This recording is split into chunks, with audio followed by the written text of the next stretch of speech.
Ẹ bá wa dárúkọ yín fáwọn ọmọ Nàìjíríà. Orúkọ mi ni Ṣẹ́gun Ṣóyínká. Gẹ́gẹ́ bí mo ti sọ lẹ́ẹ̀kan, orúkọ mi ni Ṣẹ́gun Ṣóyínká, tí Ọlọ́run fi mí ṣe alákòóso fún ilé-iṣẹ́ yìí tí í ṣe Showbest Global Investment. Kí là ń ṣe ní Showbest Global Investment?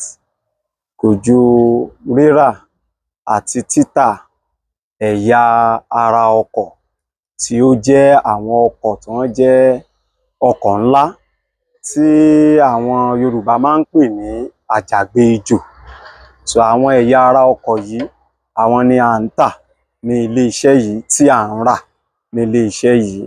Gẹ́gẹ́ bí wọ́n ti fi hàn wá ní oríṣiríṣi àwọn tí à ń ṣe ní ilé-iṣẹ́ wa nìyí.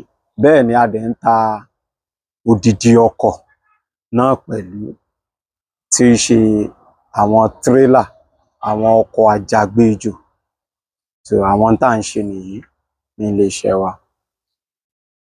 Sà, a rí pé ẹ ṣé olóòtú. Ní ibi tá a wà yìí, kì í ṣe tòkunbọ̀ nìkan kọ́ ni à ń tà. À ń ta ọjà tuntun.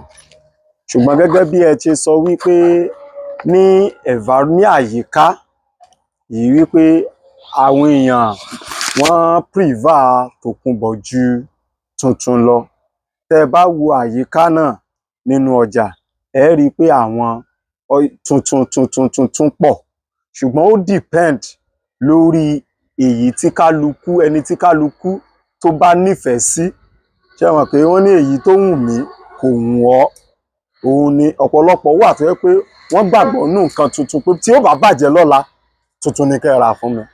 Ọ̀pọ̀lọpọ̀ wà kẹ́ ẹ fi tuntun bẹ̀ wọ́n, dọ̀túnla mẹ́wàá, wọ́n ó sọ fún yín pé n tó jẹ́ tòkunbọ̀, táwọn rí ojú dẹ̀ pé tòkunbọ̀, òun ni kẹ́ ẹ bá wọn, wípé òun ni kẹ́ ẹ bá wọn wá. So kò sí èyí tí kò kí báyìí sọ wípé gbogbo ẹ̀ ó ti di ayédèrú.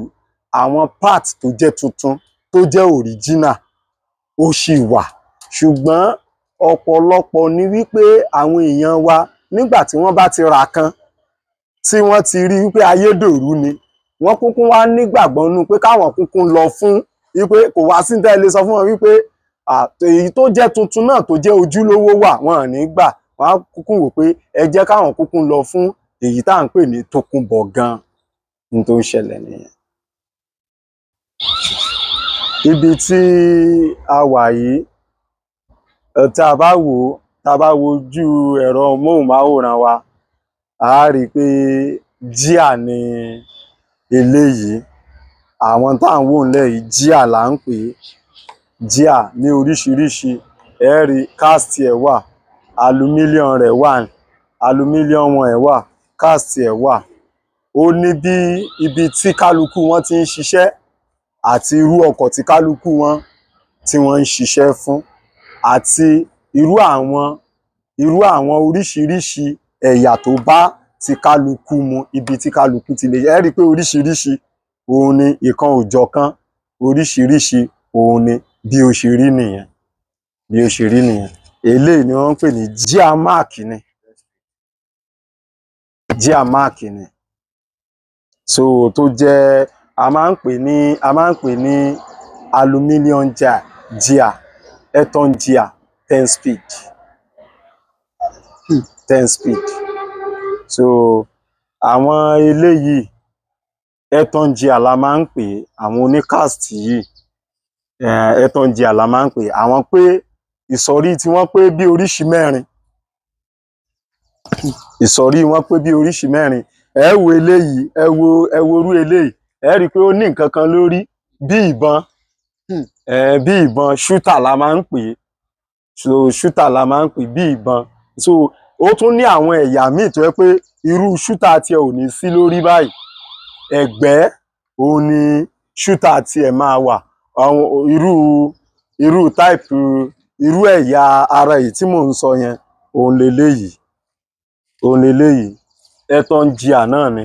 Ṣùgbọ́n ẹ̀gbẹ́ ẹ rí i pé ó yàtọ̀.